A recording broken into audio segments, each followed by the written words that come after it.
everybody, welcome back. This is Courtney. I am just going to make a video to start off with for my channel that's going to be kind of a family history of everything we've done so far. My first video was kind of an introduction to this channel, and so now I just want to give you guys a little background information just about my family and everything we've been through so far, so that if I reference anything from my past, that you'll kind of be aware of some of the major events that have occurred. I am 24 years old. My husband, my son, and I live in Florida, and I am a teacher. My husband's an automotive technician at a Walmart, and my son goes to school with me. So I teach second grade and he goes to second grade, so I get to see him all day long. My husband and I met when I had just finished high school. I was 18 years old and he was 28, and we worked together and we went to college together.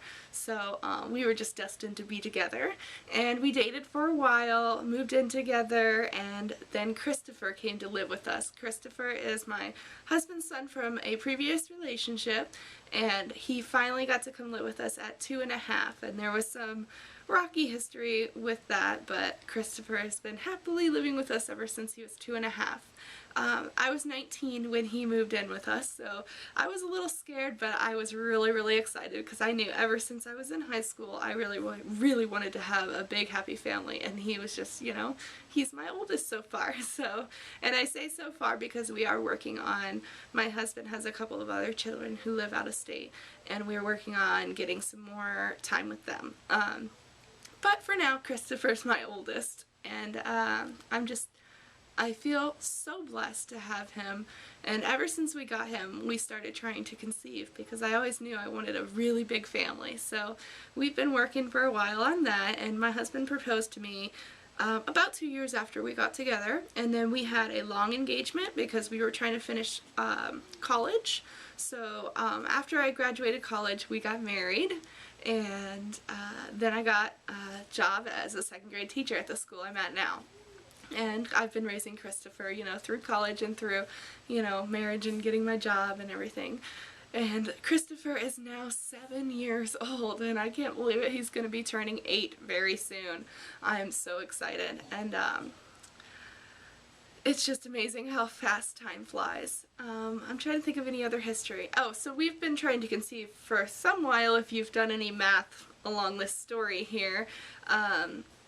We started when my son was about 2.5, so we've been trying to conceive for about 6 years.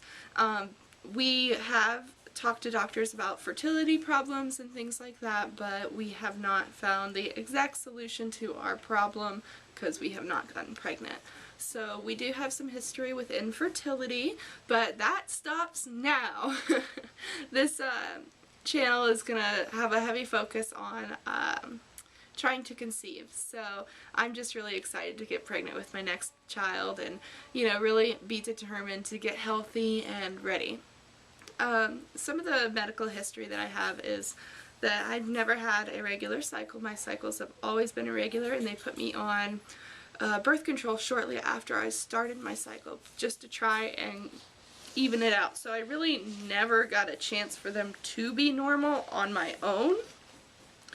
But after I was on birth control, we realized it was a bigger problem than me just not being regular. So I got prescribed metformin when I let the doctors know that I wanted to try and conceive, and I found out that I had PCOS. So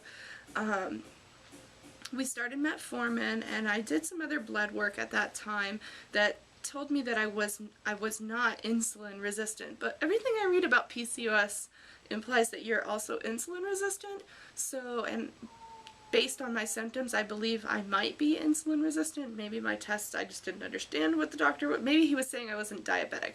But I'm gonna call with the doctor's office and find out what those results really were, because I am a little confused how I couldn't be. Well, now that I'm more informed, I'm confused by it. But we'll get there when we get there. So I took metformin for a while, and I started charting my temperatures. If you're not familiar with charting, you can learn all about it on maybe a little bit more of an expert's YouTube channel. I'm not going to tell you I'm an expert and tell you exactly what to do, but I will share a little bit of information about it. It's taking your temperature every morning when you first wake up. It's supposed to be the lowest temperature that you'll have all day, and so as you produce different hormones, that temperature changes.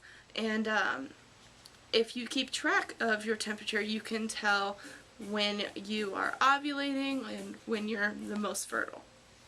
There's also many other ways that you can track. So I started doing that and taking down my symptoms for a good 3 or 4 cycles, and then I think we just got busy and a little disheartened, and I gave up because my metformin prescription ran out and I didn't have the money to go to the doctor again, and one thing leads to another.